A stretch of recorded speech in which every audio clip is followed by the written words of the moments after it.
Bismillahirrahmanirrahim. Alhamdulillahirabbil alamin. Wassalatu wassalamu ala asyrafil anbiya'i wa imamil mursalin sayyidina wa nabiyyina Muhammadin wa ala alihi wa sahbihi ajma'in. Amma ba'du.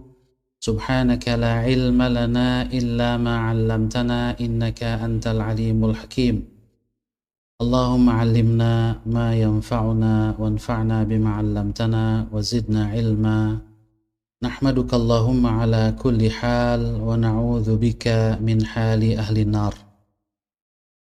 Bapak Ibu, saudara-saudari peserta ngaji online kitab Riyadhus Shalihin yang berbahagia dan dirahmati Allah Subhanahu wa taala.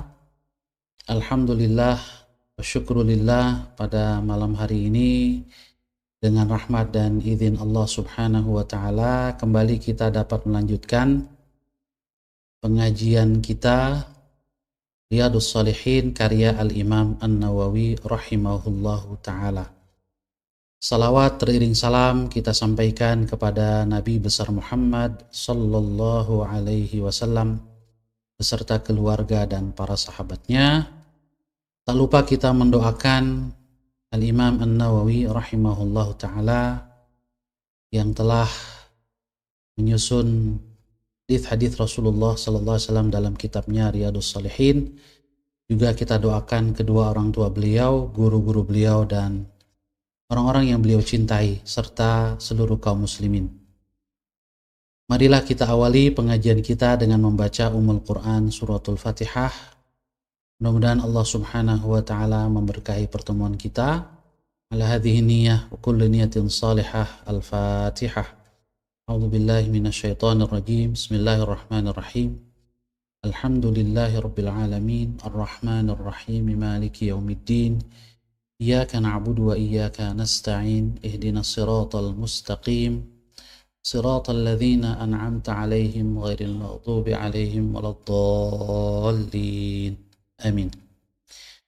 Bapak Ibu, saudara-saudari yang dirahmati oleh Allah Subhanahu wa taala, kita sudah memasuki bab yakin dan tawakal, ya. Babun fil yaqini wat tawakkul. Dan pada pertemuan yang lalu kita sudah menjelaskan tentang pengertian yakin dan juga pengertian tawakal. Insyaallah pada malam hari ini kita memulai dengan menjelaskan beberapa ayat Al-Quranul Karim yang dikutip oleh Al-Imam An-Nawawi pada awal bab yakin dan tawakal ini. Qala al-Imam An-Nawawi rahimahullahu ta'ala wa nafa'ana bihi wa bi'ulumihi fid darain. Qala Allah ta'ala, Allah Subhanahu wa ta'ala berfirman, A'udzu billahi minasyaitonir rajim. Bismillahirrahmanirrahim. Walamma ra'al mu'minuna al-ahzaba qalu hadza ma wa'adana Allah wa rasuluhu wa sadaqa Allah wa rasuluhu wa ma zadahum illa imanan wa taslima. Suratul Ahzab ayat 22. Wa qala ta'ala, dan Allah Subhanahu wa ta'ala juga berfirman, alladzina qala lahumun nasu innan nasa qad jama'u lakum fakhshawhum fazadahum imana wa qalu hasbunallahu wa ni'mal wakil fanqalabu bi ni'matin minallahi wa fadlin lam yamsashum su'un wattaba'u ridwanallah wallahu dzu fadlin 'azim. Ali Imran ayat 173 dan 174. Wa qala ta'ala wa tawakkal 'alal hayyil ladzi la yamut. Al-Furqan ayat 58. Wa qala ta'ala wa 'alallahi falyatawakkalul mu'minun. Surat Ibrahim ayat 11. Wa qala ta'ala fa idza 'azamta fatawakkal 'ala Allah. Ali Imran 159. Wal ayatu fil amri bit tawakkuli katsiratun ma'lumah. dan ayat-ayat tentang perintah bertawakal banyak dan juga sudah sama-sama diketahui. Kemudian Al-Imam An-Nawawi juga mengutip beberapa ayat lain tentang yakin dan tawakal meskipun tidak dalam bentuk fi'il amr atau perintah. Wa qala ta'ala wa man yatawakkal 'ala Allahi fahuwa hasbuh. Dan barang siapa yang bertawakal kepada Allah maka cukuplah baginya. At-Talaq ayat 3. Ay kafihi. Wa qala ta'ala innamal mu'minuna alladhina idza dzukirallahu wajilat qulubuhum wa idza tuliyat 'alaihim ayatuhu zadatuhum imana wa 'ala rabbihim yatawakkalun. Al-Anfal ayat 2. Wal ayatu fi fadli tawakkuli katsiratun ma'rufah. Dan ayat-ayat tentang keutamaan tawakal banyak dan juga sudah sama-sama diketahui. Kita lihat satu persatu penjelasan ayat-ayat yang tadi dikutip oleh Al-Imam An-Nawawi. Yang pertama, ayat yang disebutkan di dalam surat Al-Ahzab ayat 22. Mana Allah Subhanahu wa taala berfirman, "Walamma ra'al mu'minuna al-ahzaba qalu hadza ma wa'adana Allahu wa rasuluh." Dan tatkala orang-orang beriman melihat Ahzab, pasukan sekutu, mereka berkata, inilah apa yang telah dijanjikan oleh Allah dan Rasul-Nya. Wa sadaqallahu wa rasuluh, dan maha benarlah Allah dan juga Rasul-Nya. Wa ma zadahum illa imanan wa taslima. Dan hal demikian itu tidaklah menambah bagi mereka kecuali keyakinan dan penyerahan diri secara total kepada Allah Subhanahu wa ta'ala. Yang dimaksud dengan Al-Ahzab di dalam ayat tersebut adalah hum Quraisyun wa Qais wa Ghatafan. Mereka adalah kaum Quraisy, pasukan Quraisy, dan juga Qais serta juga Ghatafan.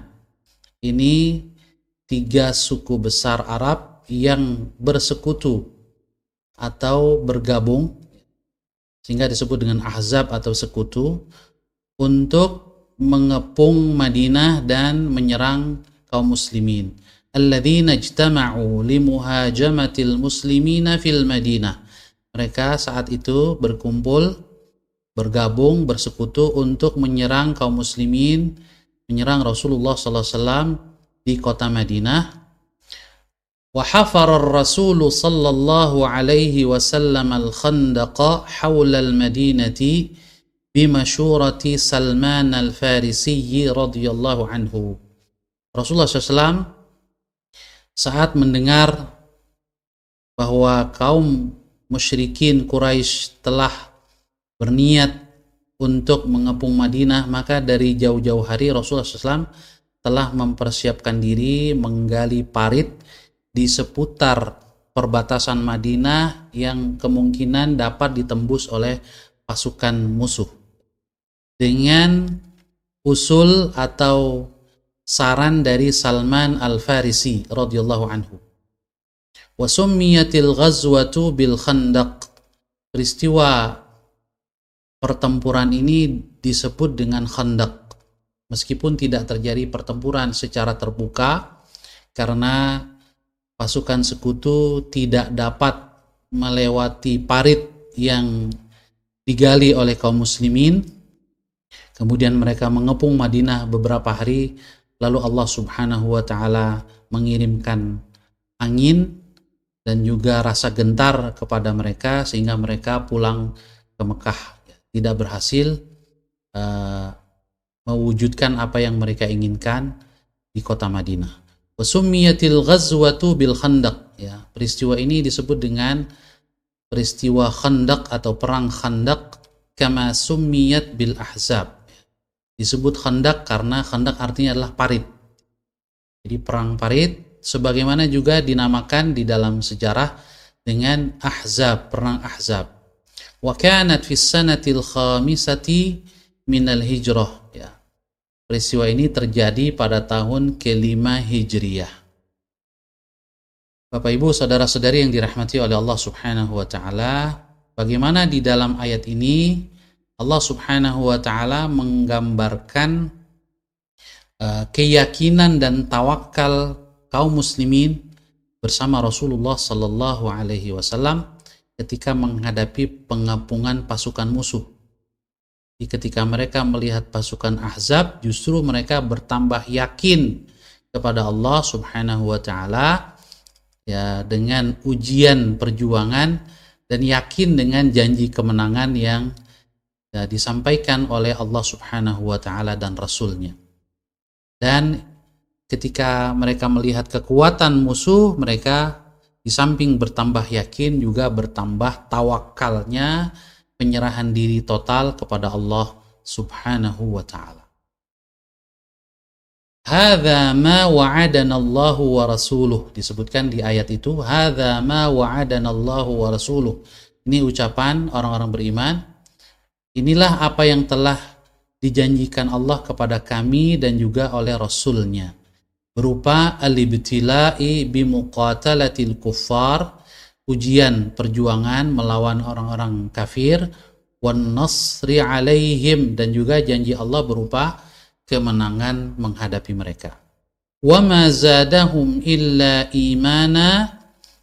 Imanan maknanya tasdiqan biwa'dillahi azza wa jalla wa rasulih, ya, wa thiqatan binasrihi. Pengepungan itu justru menambah iman, yaitu keyakinan, pembenaran mereka, keyakinan terhadap kebenaran janji Allah Subhanahu wa taala, dan Rasulnya juga percaya penuh dengan janji kemenangan dari Allah Subhanahu wa taala. Wa taslima ay istislaman li amrih. Mereka, para sahabat Rasul, semakin berserah diri kepada perintah Allah, kepada ketentuan Allah Subhanahu wa taala. Kemudian juga di ayat selanjutnya Al-Imam An-Nawawi mengutip di surat Ali Imran ayat 173 dan 174. Alladzina qala lahumun nasu innan nasa qad jama'u lakum fakhshawhum fazadahum imana wa qalu hasbunallahu wa ni'mal wakil. Jadi ada tiga kelompok, ya. Yang pertama yang diancam, yang kedua yang menyampaikan ancaman, dan yang ketiga yang mengancam. Yang diancam, ya, yaitu alladzina qala lahum, yaitu adalah Rasulullah SAW dan para sahabat. Yang memberikan atau yang menyampaikan ancaman adalah An-Nas, di sini adalah Nu'aim bin Mas'ud al-Ashja'i, ya. Kemudian yang mengancam adalah Abu Sufyan dan para tokoh-tokoh Quraisy. Abu Sufyan yang saat itu belum masuk Islam, ya. Innan nasa qad jama'u lakum, sesungguhnya pasukan Abu Sufyan dan tokoh-tokoh Quraisy dan yang lain-lain telah bersatu untuk menghancurkan kamu. Ay al-jumu'u minal qabail liyastasilukum. Kumpulan beberapa kabilah Arab telah bersatu untuk menghancurkan kamu sampai ke akar-akarnya. Kira-kira begitu, ya. Peristiwa ini berbeda dengan peristiwa Ahzab, ya, tapi ini adalah ayat yang turun sebelum peristiwa perang Khandaq atau perang Ahzab.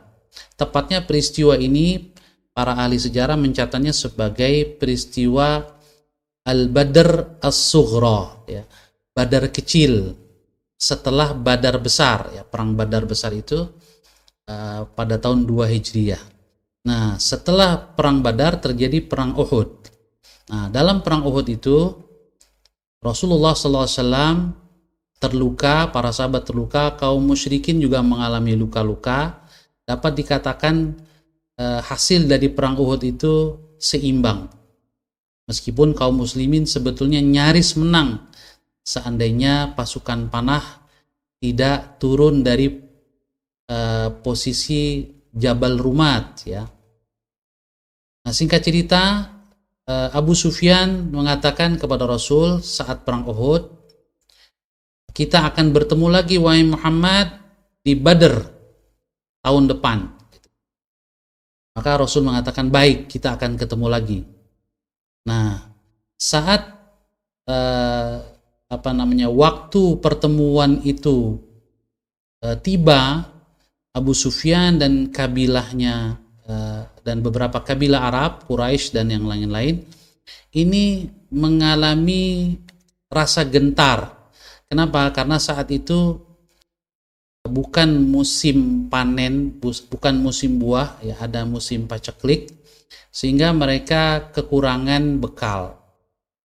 Jadi mereka yang menantang ternyata tidak berani datang. Tetapi Abu Sufyan dan Quraisy ini tidak mau juga Rasulullah SAW datang ke tempat itu, karena kalau Rasul datang mereka tidak datang, ya dalam tanda kutip mereka jadi kalah WO ya.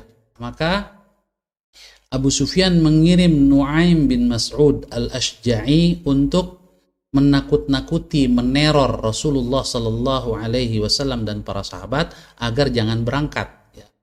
Innan nasa qad jama'u lakum. Pasukan yang banyak sudah berkumpul untuk menghancurkan kalian. Fakhshawhum.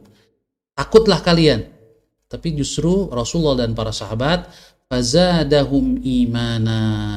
Justru ancaman itu menambah keyakinan mereka kepada Allah Subhanahu wa taala. Wa qalu, dan mereka mengatakan, hasbunallahu wa ni'mal wakil. Cukuplah bagi kami Allah dan Dia adalah sebaik-baik pelindung. Fanqalabu bi ni'matin minallahi wa fadlin lam yamsashum su'un wattaba'u ridwanallah wallahu dzu fadlin azim.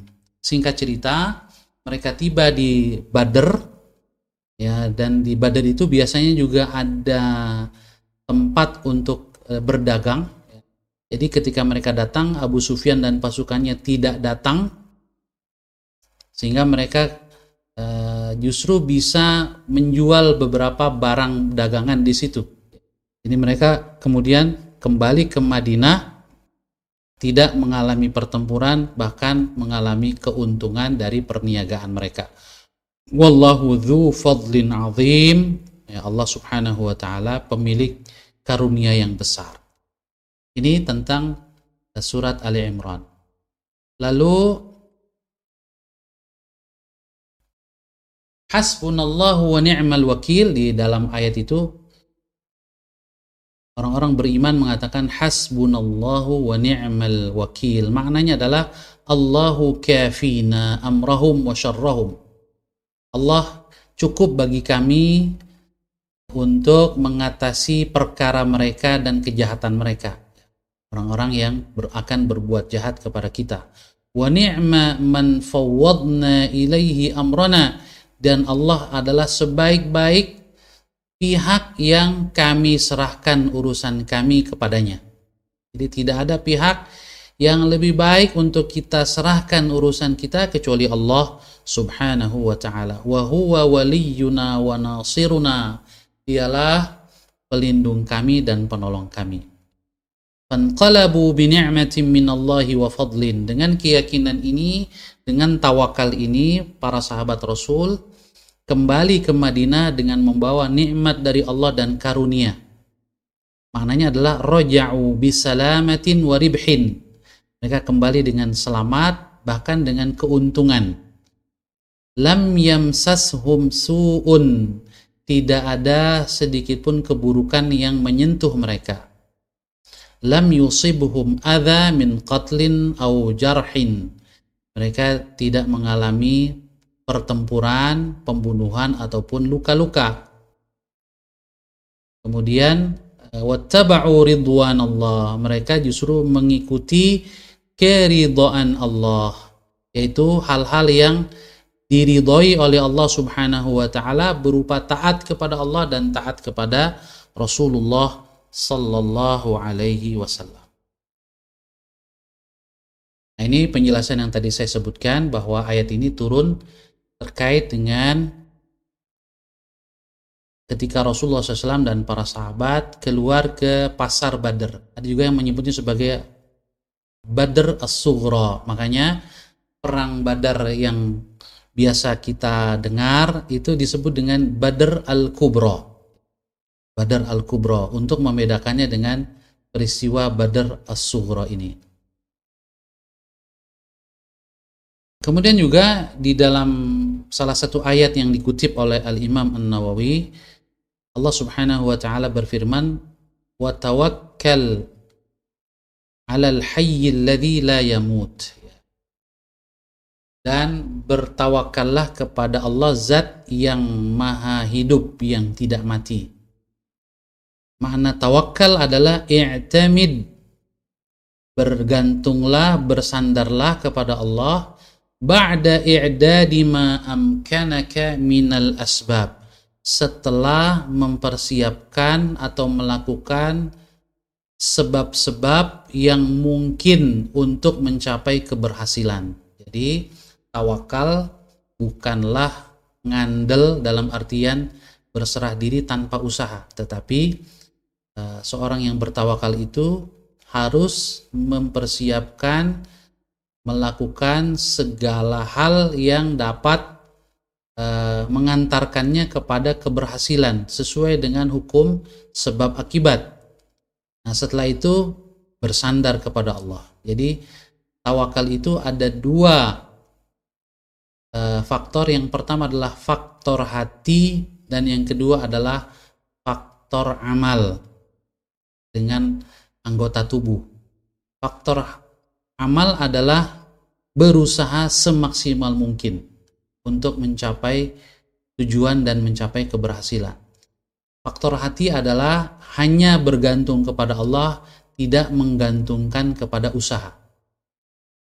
Kita tidak bergantung kepada usaha, tapi bergantung kepada Allah Subhanahu wa ta'ala di dalam hati kita. Mengapa kita harus bergantung kepada Allah? Allah mengatakan karena Allah adalah Al-Hayy, dialah yang maha hidup, la yamut, tidak pernah tidak fana, tidak akan pernah mati. Laisa min sifatillahi al-fana, dia baqa, kekal. Maka ketika kita bergantung kepada Allah, maka kita tidak akan pernah rugi. Begitu juga di dalam salah satu ayatnya Imam Nawawi mengutip, fa idza azamta fatawakkal 'ala Allah. Makna fa idza azamta ay aqada dhamiruka 'ala imdha'i ma turid ba'dal musyawarah.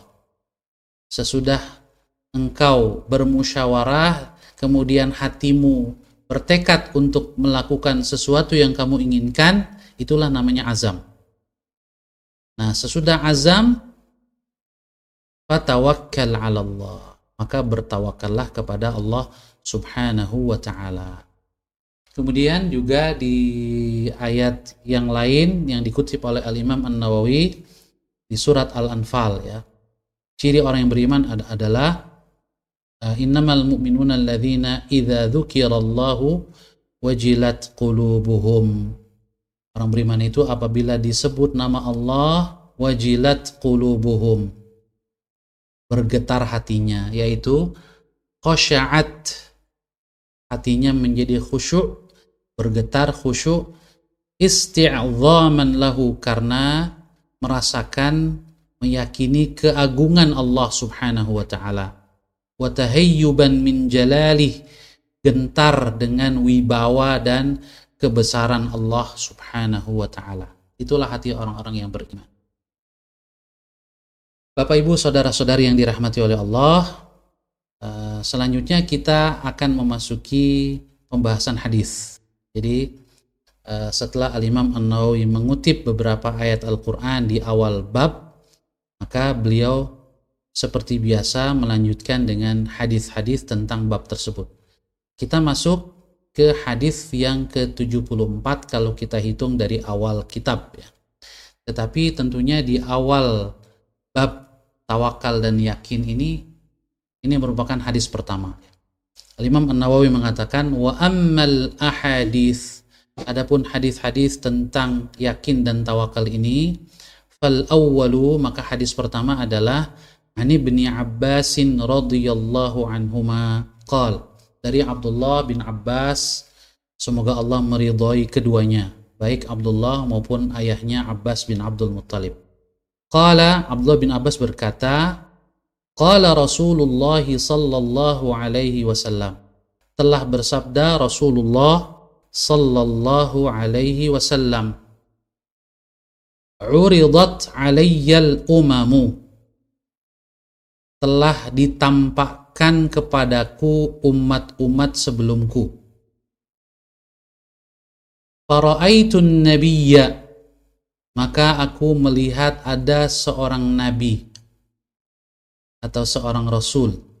Wa ma'ahu ruhaitu, bersamanya ada sejumlah kecil orang.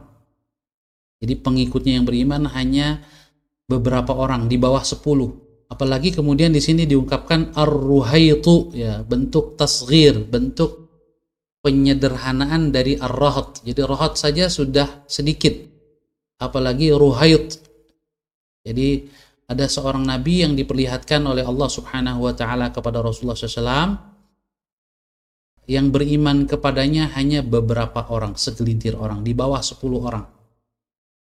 Wan nabiyya wa ma'ahu ar-rajulu, dan juga aku diperlihatkan seorang nabi yang bersamanya hanya ada satu warrajulan, 1-2 orang saja, lebih sedikit lagi, pengikutnya hanya 1 orang atau 2 orang. Bahkan kata Rasul, wan nabiyya laisa ma'ahu ahadun, aku diperlihatkan ada pula seorang nabi yang tidak ada satupun yang bersamanya, tidak ada yang beriman kepadanya. Setelah itu, idh rufi'a li sawadun azim, diangkat, diperlihatkan kepadaku sawadun azim, ada sekelompok besar, sekumpulan besar umat. Fazanantu annahum ummati, aku menyangka mereka ini adalah umatku. Faqila li, maka dikatakan kepadaku, hadza Musa wa qaumuh, ini adalah Musa dan kaumnya yang beriman kepada Nabi Musa. Jadi cukup banyak, sawadun azim.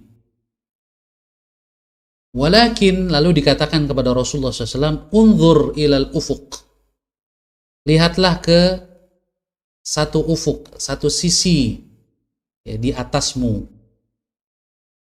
Fanadhartu, aku memandang, faidha sawadun azim, ternyata ada sejumlah orang yang sangat banyak, sekelompok orang yang sangat besar, sekumpulan orang yang sangat besar.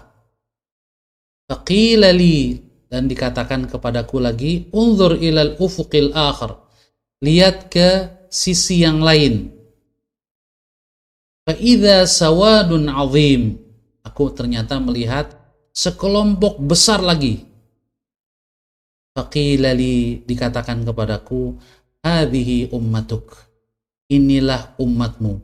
Jadi gabungan dua-duanya, ya, 2 kelompok besar ini, yang satu dan yang lain yang dilihat dua-duanya oleh Rasul, itulah gabungan kedua kelompok besar ini, itulah umatmu, umat Rasulullah sallallahu alaihi wasallam, ya, kita ini insyaallah termasuk di dalamnya. Di antara umatmu itu, wa ma'ahum sab'una alfan, bersama mereka ada 70.000 orang, yadkhulunal jannata bighairi hisab wala azab, yang mereka akan memasuki surga tanpa hisab dan tanpa azab sedikit pun. Ya, di dalam riwayat lain disebutkan bahwa masing-masing dari 70.000 orang ini membawa 70.000 lagi. Jadi, ya, kalau dihitung secara matematis, 70.000 kali 70.000. Silakan dihitung berapa itu. 47 kali 7, 49, ditambah nolnya ada 4 tambah 4, ada 8. Yadkhulunal jannata bighairi hisab wala adzab, masuk surga tanpa hisab dan tanpa azab sedikit pun. Kemudian Abdullah bin Abbas perawi hadis mengatakan thumma nahadha. Setelah menyampaikan itu Rasulullah SAW bangkit, fadakhala manzilahu, lalu masuk ke rumahnya. Nah, pada saat Rasul masuk ke rumahnya, fakhadhan nasu fi ulaika alladhina yadkhuluna aljannata bighairi hisabin wala adzab. Yang hadir, orang-orang yang hadir saat itu yang mendengar sabda Rasul ini kemudian membicarakan tentang orang-orang yang masuk surga tanpa hisab dan tanpa azab ini. Mereka bertanya-tanya, siapakah mereka? Faqala ba'duhum, ada yang mengatakan fala'allahumul ladzina sahibu Rasulullah sallallahu alaihi wasallam. Mungkin saja mereka adalah orang-orang yang menjadi sahabat Rasulullah sallallahu alaihi wasallam. Mereka sendiri.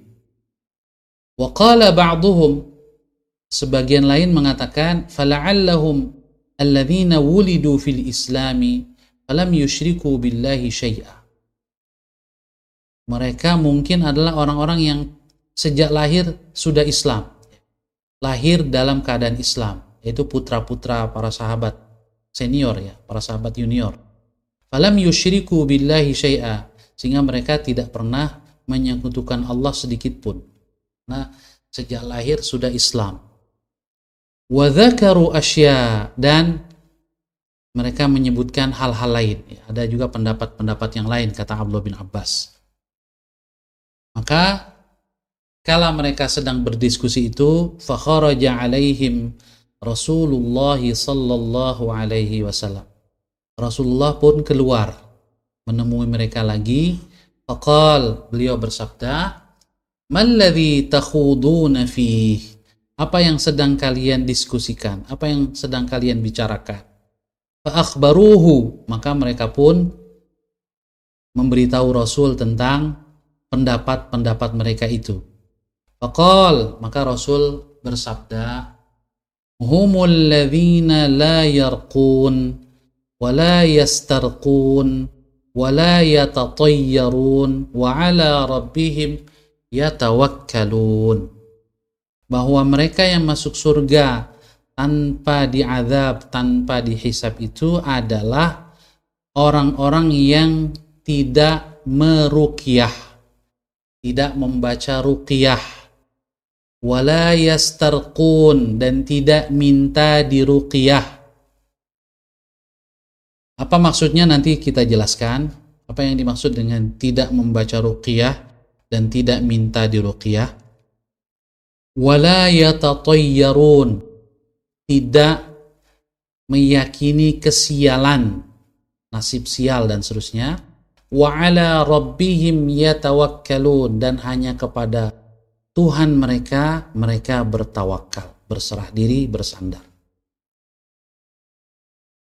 Setelah Rasul bersabda demikian, menjelaskan kriteria orang yang masuk surga tanpa hisab dan tanpa azab, ya Allahumma ja'alna minhum, semoga Allah menjadikan kita bagian dari mereka.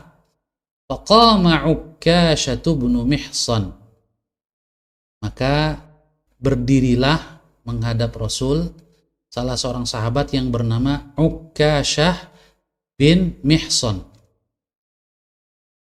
Faqal, dia berkata, ud'ullaha an yaj'alani minhum. Doakan aku ya Rasulullah agar menjadi salah satu di antara mereka yang masuk surga tanpa hisab dan tanpa azab. Faqal, maka Rasul berkata, bersabda, anta minhum, ya engkau termasuk di antara mereka. Ini luar biasa, ya tentunya kabar gembira bagi Ukkashah bin Mihsan. Thumma qama rajulun akhar, setelah Ukkashah berdirilah orang lain. Faqal, dia berkata, meminta juga kepada Rasul, ud'ullaha an yaj'alani minhum. Doakan aku juga ya Rasulullah agar termasuk di antara mereka. Tapi Rasul menjawab, faqal sabaqaka biha Ukkashah. Mohon maaf, Ukkashah telah mendahuluimu. Jadi yang mendapatkan kabar gembira langsung hanya Ukasyah. Yang kedua, tidak diberi kabar gembira itu. Kalau kamu sudah keduluan Ukasyah. Muttafaqun alaih. Hadis ini diriwayatkan oleh Al-Imam Al-Bukhari dan Al-Imam Muslim. Kemudian Al-Imam An-Nawawi menambahkan sedikit penjelasan. Ar-Ruhaitu, yang dimaksud dengan Ar-Ruhaitu tasghiru rahtin, ini bentuk penyederhanaan dari rahtin ya. Rahat itu adalah duna asyrati anfus, di bawah 10 orang. Kemudian wal ufuq, yang dimaksud dengan ufuq adalah an-nahiyah wal janib, sisi atau arah. Jadi satu arah kemudian disuruh melihat ke arah yang lain. Jadi ada dua kumpulan besar orang ya, yang menjadi umat Rasulullah SAW yang diperlihatkan oleh Allah Subhanahu wa Ta'ala kepada beliau. Kemudian juga Imam Nawawi menyebutkan spelling dari Ukasyah ini ya, yaitu Ukasyah bi dhammil ain wa tasydidil kaf ya. Ainnya dhammah u, kemudian kafnya tasydid, Ukasyah. Ini lebih fasih, jadi dengan tasydid, walaupun bitakhfifiha wa bitakhfifiha ya, diriwayatkan juga dengan tanpa tasydid, jadi Ukasyah, kafnya tidak tasydid. Wat tashdidu afsah, tetapi kalau pakai tasydid itu lebih fasih. Sebelum kita lihat faidah dari hadis ini, kita lihat juga beberapa penjelasan lain tentang ungkapan di dalam hadis ini. Rufi'a li sawadun azim, diangkat untukku, diperlihatkan untukku sawadun azim, ay urida alayya ashkhasun kathirun, artinya ditampakkan kepada beliau kumpulan orang yang sangat banyak. Wa sawadun nasi ammatuhum, sawadun nas maknanya adalah ammatuhum, orang-orang secara umum yang begitu banyak, tidak diseleksi, jadi begitu banyak orang. Yang dimaksud dengan Musa wa qaumuh ay ummatuhul mu'minun, yaitu umat beliau yang beriman, umat Nabi Musa yang beriman. Kemudian juga hadhihi ummatuk, inilah umatmu, dikatakan kepada Rasul, yaitu majmu'us sawadainil azimain, gabungan dua kelompok besar yang diperlihatkan kepada Rasulullah SAW itu. Jadi tidak hanya satu, tapi dua-duanya ya. Nah, ini penjelasan tentang apa ini maksud dengan la yarqun wa la yastarqun, tidak meruqyah, tidak membaca ruqyah, dan tidak minta diruqyah. Jadi secara bahasa memang la yarqun ay la yaqra'una ruqyah, tidak membaca ruqyah. Ruqyah adalah bacaan-bacaan perlindungan. Ada yang boleh, ada yang tidak boleh. Nanti juga dijelaskan mana yang boleh, mana yang tidak boleh. Wala yastarqun, dan tidak minta diruqyah. Tetapi maksud dari tidak membaca ruqyah dan tidak minta diruqyah yang menyebabkan mereka kemudian masuk surga tanpa hisab, apa maksudnya? Ini para ulama pensyarah hadis berbeda pendapat dengan cukup banyak perbedaan pendapat. Tetapi yang saya kutip di sini dari kitab Fathul Bari, ya, syarah Sahih Bukhari yang ditulis oleh Ibnu Hajar Al-Asqalani, juga disebutkan oleh Ibnu Allan dalam kitabnya Dalilul Falihin. Ini hanya satu pendapat saja yang secara tersirat kelihatannya Ibnu Hajar Al-Asqalani cenderung kepada pendapat ini.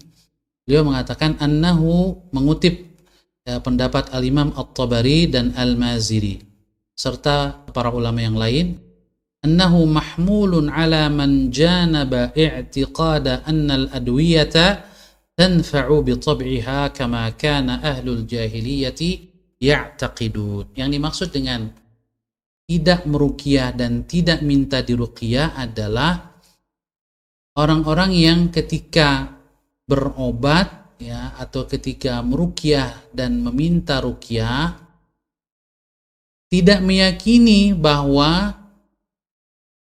ruqyah atau obat itu bisa menyembuhkan dengan sendirinya. Jadi obatlah yang menyembuhkan, obatlah yang menjadi sebab penyembuhan dengan sendirinya. Nah, ini kalau ini diyakini seperti itu, maka tidak akan masuk surga tanpa hisab dan tanpa azab. Tetapi kalau mereka membaca ruqyah, apalagi ruqyah yang berisi tentang nama-nama Allah, perlindungan terhadap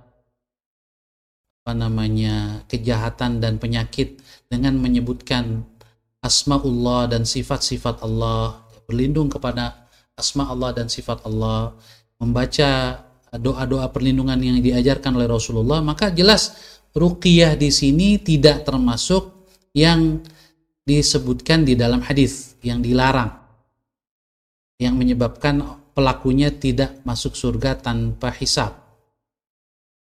Jadi boleh meruqyah, boleh minta diruqyah dengan syarat tidak meyakini bahwa yang menyembuhkan, yang melindungi adalah ruqyah itu sendiri. Ya, tetapi harus meyakini bahwa asy-syafi huwallah, fa idza maridtu fa huwa yashfi. Dialah Allah yang menyembuhkan. Jadi berobat, berusaha, ya, selama tidak meyakini bahwa obat dan usaha itulah yang menghasilkan dengan sendirinya, maka diperbolehkan. Tidak mengurangi prinsip-prinsip tawakal kepada Allah Subhanahu wa ta'ala. Ini pendapat yang disebutkan oleh banyak ulama, diantaranya Al-Imam At-Tabari dan Al-Maziri rahimahumallahu ta'ala. Kemudian la yatatayyarun, tidak tatayyur. Ini tatayyur sebetulnya berasal dari kata tayr. Tayr itu artinya burung. Ya, kebiasaan orang Arab jahiliyah dulu itu kalau mau pergi dia menggunakan burung. Jadi burung yang dia miliki atau ditangkap, dilepas. Kalau misalnya terbangnya ke arah tertentu, wah ini sial nih, nggak jadi pergi. Kalau terbangnya ke arah yang lain yang dianggap keberuntungan, wah ini hoki ini, lalu berangkat. Nah, ini namanya tatoyur asalnya. Tapi kemudian tatoyur ini diperluas maknanya menjadi hal-hal yang kita yakini sebagai keberuntungan atau kesialan tanpa sebab-sebab yang logis, baik sebab akibat maupun sebab syar'i. Nah, ini tidak boleh. Oleh karena itu diartikan tatoyur ini dengan tasya'um, keyakinan terhadap kesialan tanpa dasar. Nah, ini orang-orang yang tidak punya sifat buruk ini, insya Allah menjadi salah satu ciri mereka yang masuk surga tanpa hisab dan tanpa azab. Wa ala rabbihim yatawakkalun. Ya, yatawakkalun di sini ya'tamiduna 'ala Allah taala, bergantung kepada Allah saja, ya, bersandar kepada Allah saja, fima yuridun, dalam mengusahakan apa yang mereka inginkan, ma'al akhdhi bil asbab, disertai usaha. Nah, kemudian kita lihat juga penjelasan tentang Ukasyah ini, ya. Ukasyah bin Mihsan bin Hurthan bin Qais bin Murrah al-Asadi. Wa kana Ukasyatu min afadilis sahabah wa khiyarihim wa syuj'anihim. Ukasyah ini termasuk sahabat Rasul yang utama, yang terpilih, dan juga pemberani, kesatria. Lahu bi Badrin al-maqamul masyhur. Dalam peristiwa perang Badar, beliau memiliki kisah yang terkenal.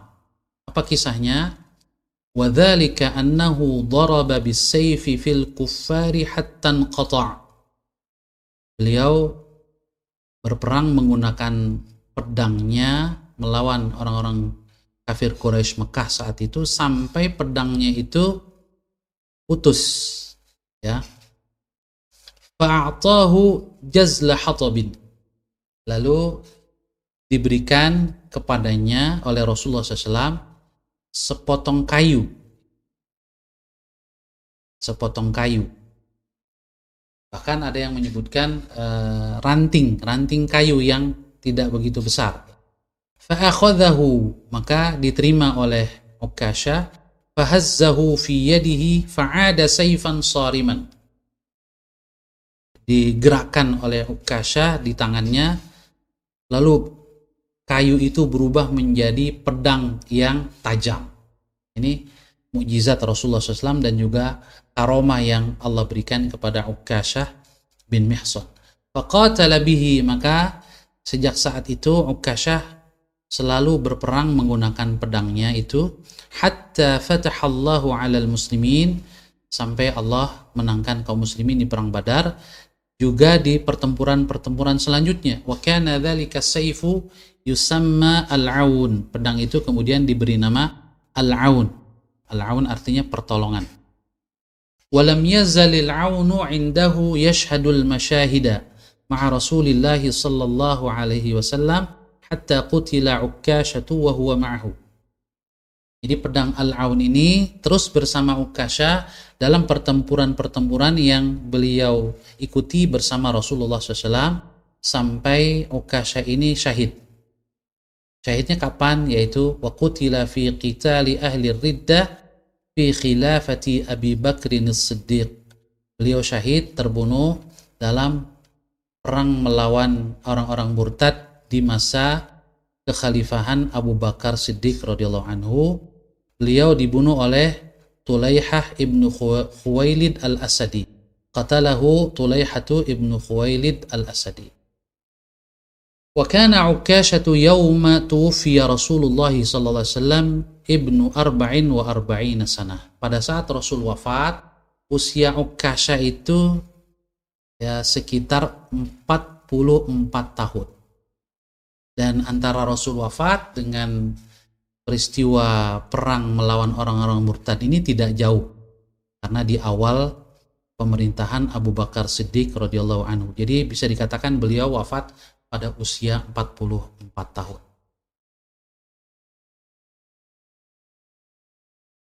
Selanjutnya kita lihat afadal hadis. Faedah hadis ini, yang pertama, fadlu manzilatin Nabi sallallahu alaihi wasallam. Keutamaan atau ketinggian kedudukan Rasulullah sallallahu alaihi wasallam, di mana haitsu uridat alaihi al-umam, di mana umat-umat yang lain diperlihatkan kepada beliau. Nah, bagaimana atau kapan diperlihatkan? Wa hadzal 'ardu imma an yakuna manaman. Nah, diperlihatkan ini ada beberapa kemungkinan. Beliau tidak menjelaskan di dalam hadis tadi. Ada beberapa kemungkinan, kata para ulama, imma an yakuna manaman. Yang pertama mungkin saja melalui mimpi. Ini diperlihatkan peristiwa tadi ya yang disebutkan oleh Rasul melalui mimpi. Wa ru'yal anbiya'i haqqun, dan mimpi para nabi itu benar, hak, tidak seperti mimpi kita yang sekedar bunga tidur, tapi mimpi para nabi itu benar, wahyu. Sebagaimana mimpi Nabiullah Ibrahim alaihissalam menyembelih anaknya Ismail adalah wahyu, perintah Allah. Au yakunu yaqdhatan, atau bisa jadi kemungkinan yang kedua diperlihatkan dalam kondisi tidak tidur, terjaga. Yaitu kapan? Lailatul Isra, pada malam Isra Mi'raj. Au ghairu dzalik, atau juga ada kemungkinan lain, bisa saja. Wallahu yakhussu nabiyahu sallallahu alaihi wasallam bima yasha. Karena Allah Subhanahu wa taala Maha berkuasa untuk mengkhususkan, mengistimewakan Nabi Muhammad SAW dengan apa saja yang Allah kehendaki. Beliau adalah Nabi akhir zaman, Nabi terbaik, Nabi yang paling terpilih, Sayyidul Anbiya wal Mursalin alaihi salatu wassalam. Yang kedua, hadis ini menunjukkan bayanu fadlillahi ta'ala 'alal nabiy sallallahu alaihi wasallam bi anna ummatahu aktsarul umam. Penjelasan tentang karunia Allah yang besar kepada Nabi Muhammad SAW berupa bahwa umat beliau adalah paling banyak jumlahnya. Umat beliau yang beriman kepada beliau lebih banyak atau paling banyak dibanding umat-umat nabi-nabi yang lain yang beriman kepada mereka. Jadi ada ummatul ijabah, ada ummatul da'wah. Umat satu nabi yang hidup di zaman nabi itu secara umum itu disebut ummatul da'wah, umat yang menjadi objek dakwah nabi. Tetapi yang beriman kepada nabi tersebut disebut ummatul ijabah, umat yang menjawab atau menyambut seruan dakwah nabi. Nah, yang diperlihatkan di dalam hadis tadi adalah yang beriman saja. Fadlut tawakkul yang ketiga, fadlut tawakkuli 'ala Allah fi daf'i dhurrin aw jalbi naf'in wa ma a'adda Allah ta'ala lil mutawakkilina min ajrin wa thawab. Hadis ini juga menunjukkan keutamaan tawakal kepada Allah, bahwa tawakal itu sangat penting untuk menolak bahaya dan menarik manfaat. Jadi justru dengan bertawakal kepada Allah Subhanahu wa taala kita dapat menolak madarat dan mengambil manfaat. Seandainya misalnya madarat yang ingin kita hindari, ya berupa penyakit misalnya, ternyata kita tetap kena, maka karena kita tawakal kepada Allah, dampak dari penyakit itu bagi keimanan kita positif. Bagi kematian kita misalnya menjadi positif. Jadi tawakal kepada Allah, yakin kepada Allah itu menyebabkan apapun yang dialami oleh seorang yang bertawakal menjadi baik di sisi Allah Subhanahu wa ta'ala. Begitu juga ketika kita mengharapkan satu manfaat.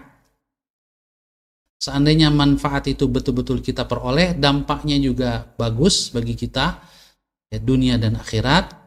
Dan seandainya manfaat itu gagal kita raih, itu pun menjadi baik akibatnya bagi kita dengan bertawakal. Mungkin saja Allah tunda kebaikan itu diberikan kepada kita karena rahasia yang Allah tahu yang kita tidak tahu. Belum lagi berupa ajrin wa thawab, pahala, ganjaran yang Allah janjikan di akhirat nanti kepada orang-orang yang bertawakal. Kemudian yang berikutnya, fadlus sahabiyil jalil Ukkashah ibn Mihsan. Hadis ini juga menjelaskan tentang keutamaan sahabat Rasul yang utama ini, yaitu Ukkashah bin Mihsan, di mana beliau termasuk satu di antara ribuan orang yang masuk surga tanpa hisab. Yang berikutnya tentang hukum ruqyah, ya, hukum ruqyah. Nah, ruqyah ini ada yang masyru', ada yang disyariatkan, dibolehkan, yaitu ruqyah yang ma kana bil ad'iyatil ma'thurati ats-tsabitati 'anil nabiy sallallahu alaihi wasallam wa ruqyati bil Qur'anil Karim. Ruqyah, bacaan-bacaan perlindungan berupa doa-doa yang diriwayatkan dari Rasulullah SAW, dan juga ruqyah dengan Al-Quran. Ini tentu saja ruqyah yang masyru'. Ruqyah yang isinya dapat difahami, ya, berisi perlindungan kepada Allah, perlindungan dengan sifat-sifat Allah, nama-nama Allah Subhanahu wa ta'ala, dan seterusnya. Wa minha ghairu masyru'. Dan diantaranya ada yang tidak disyariatkan, tidak diperbolehkan kita membacanya atau menggunakannya sebagai bacaan perlindungan.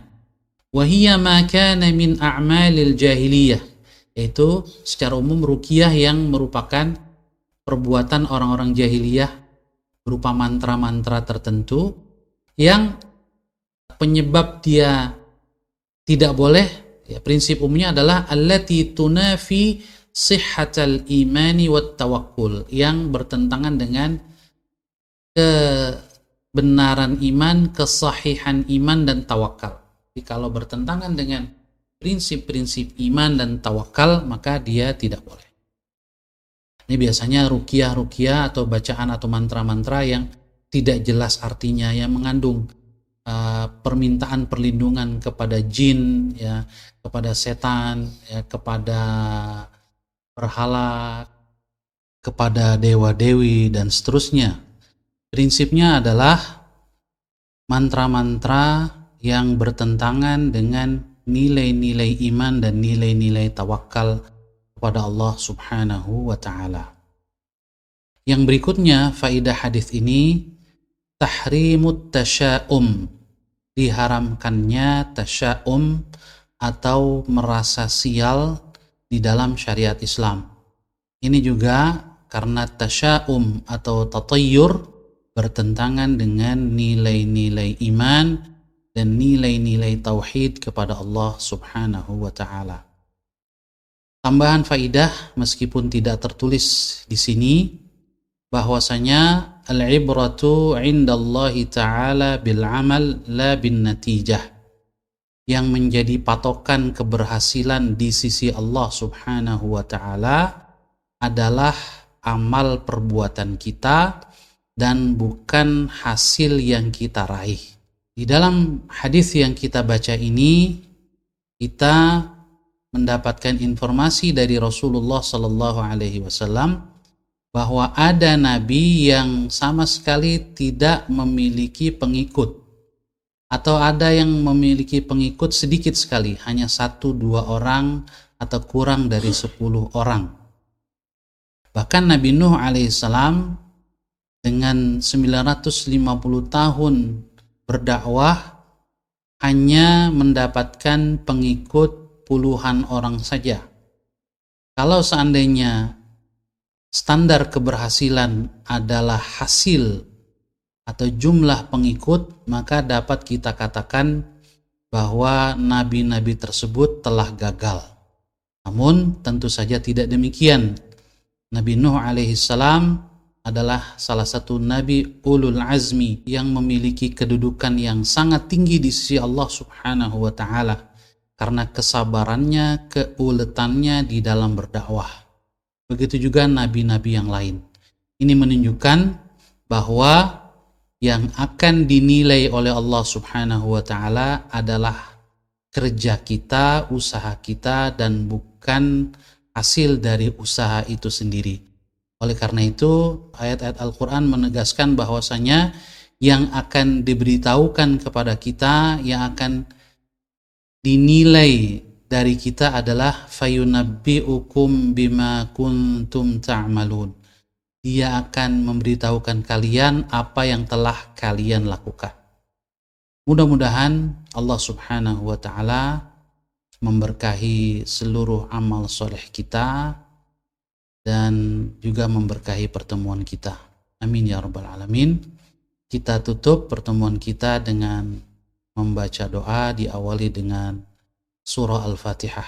A'udzu billahi minasyaitonir rajim. Bismillahirrahmanirrahim. Alhamdulillahi rabbil alamin, arrahmanir rahim, maliki yaumiddin. Iyyaka na'budu wa iyyaka nasta'in. Ihdinas siratal mustaqim. Siratal ladzina an'amta 'alaihim ghairil maghdubi 'alaihim waladdallin. Amin. Bismillahirrahmanirrahim. Alhamdulillahi rabbil alamin. Allahumma salli wa sallim wa barik ala abdika wa nabiyyika Muhammad wa ala alihi wa sahbihi ajma'in. Allahumma ighfir lana wa liwalidina warhamhum kama rabbawna shighara.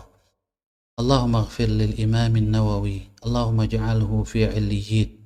Allahumma ighfir li walidayhi wa li masyayikhihi wa ahbabihi wal muslimina ajma'in. Rabbana hab lana min azwajina wa dhurriyyatina qurrata a'yun waj'alna lil muttaqina imama. Allahumma adfa' 'anna al-bala' wal waba' wal fahsya wal riba waz zina waz zalazila wa su'al fitan ma dhahara minha wa ma batan wa 'an biladina hadhihi khassah wa 'an buldanil muslimina 'ammah innaka 'ala kulli syai'in qadir. Rabbana atina fid dunya hasanah wa fil akhirati hasanatan wa qina adzaban nar. Wa sallallahu ala sayyidina Muhammadin wa ala alihi wa sahbihi ajma'in. Subhana rabbika rabbil izzati amma yasifun. Wa salamun alal mursalin walhamdulillahi rabbil alamin. Subhanakallahumma wa bihamdika ashhadu an la ilaha illa anta astaghfiruka wa atubu ilaik. Saya Ahmad Sahal Hasan, mohon maaf bila ada kekeliruan dan kesalahan. Billahi taufiq wal hidayah. Wassalamualaikum warahmatullahi wabarakatuh.